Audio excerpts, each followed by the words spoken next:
नाज़रीन किराम, बहुत सारे लोग रमज़ानुल मुबारक में वित्र की नमाज़ पढ़ने में गलती करते हैं। आम दिनों में तो वो आराम से वित्र की नमाज़ पढ़ लेते हैं, लेकिन रमज़ान में इस डाउट में रहते हैं कि पता नहीं कब पढ़ना है, कैसे पढ़ना है, इसका तरीक़ा क्या है, किस वक्त पढ़ना है। मैं इस मसले को क्लियर कर देता हूँ कि आम दिनों में तो जिस तरह से हम वित्र पढ़ते हैं उस तरह से हम वित्र पढ़ लेंगे कि भाई फ़र्ज़ नमाज के बाद 2 सुन्नत पढ़ी, 2 नफ़ल पढ़ ली, उसके बाद हमने वित्र पढ़ ली, उसके बाद 2 नफ़ल पढ़ ली, 17 रकात कंप्लीट कर ली। लेकिन रमज़ानुल मुबारक में मामला ये है कि आपने पहले आपने सुन्नतें पढ़ ली 4 इशा की, उसके बाद 4 रकात फ़र्ज़ पढ़ लिए, फिर 2 सुन्नत पढ़ ली, 2 नफ़ल पढ़ ली। उसके बाद वित्र का जब बारी आई तो आप वित्र नहीं पढ़ेंगे, आप वित्र को वहीं रोक दीजिए। 2 सुन्नत 2 नफ़ल पढ़ने के बाद फिर आप खड़े हो जाएं तरावी के लिए। आप 20 रकत नमाज़ तरावी पढ़ें। 20 रकत जब आप ये कंप्लीट कर लें, फिर उसके बाद हमको ये वित्र की 3 रकात नमाज़ पढ़ना है।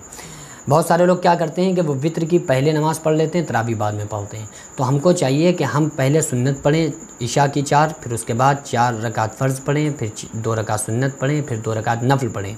वित्र की जब बारी आ जाए तो वित्र रोक दें, 20 रकात तरावी पढ़ें। उसके बाद में जब तरावी हमारी 20 रकात कंप्लीट हो जाए, फिर हम 3 रकात वित्र पढ़ लें और फिर 2 रकात नफ़ल पढ़ लें। बहरहाल ये है कि किस तरह से पढ़ना है, तो तरीक़ा वही होगा जो हम आम दिनों में जिस तरह से पढ़ते हैं उस तरह से पढ़ेंगे।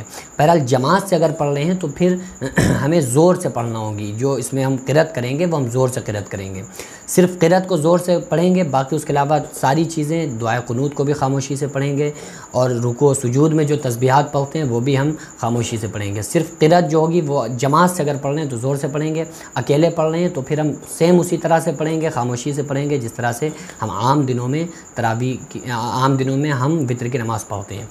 तो बहरहाल ये गलती जो लोग करते थे मैंने आपके सामने बयान कर दी। अगर आप इस तरह की कोई गलती करते हो तो आप उस मिस्टेक को, उस गलती को अपने से दूर कर दें और नमाज को सही से पढ़ने वाले बन जाएं। दुआ करें अल्लाह तबारक व तआला हमें और आपको मुकम्मल तरह से तरावीह पढ़ने की, रोज़े रखने की रमज़ान में तौफ़ीक़ अता फ़रमाए। व मा अलैना इल्लल बलाग़। अस्सलामु अलैकुम व रहमतुल्लाहि व बरकातुहू।